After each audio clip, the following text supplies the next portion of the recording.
It centres around this character called Donald, who's a bin man to a certain extent, a garbage collector, as they call him over there. And a murder has taken place in small town, Pennsylvania, of a little boy.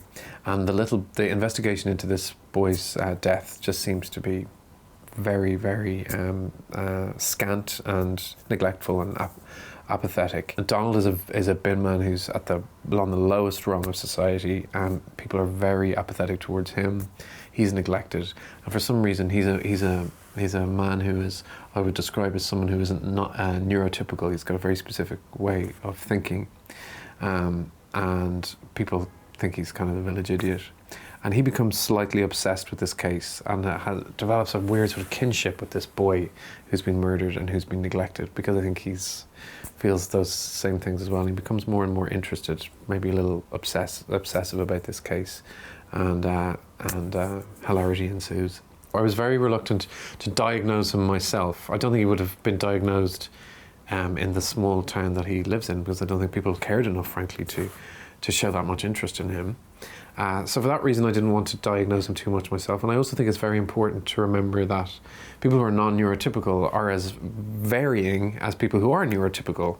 So what was more important for me to find that idiosyncratic way of thinking in myself, because we all are idiosyncratic to some degree. Yeah, I loved the character. I loved his vulnerability.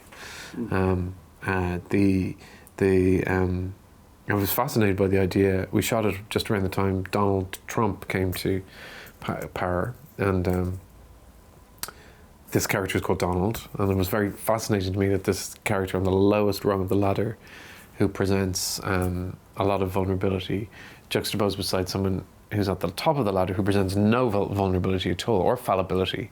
And to my mind, the one who's got more needs more work on his mental health is the one who presents no vulnerability, because to present vulnerability, to my mind, is a sign of great strength. I was looking for a character that was a little different, something very different, and I didn't want to be playing any more bad guys, people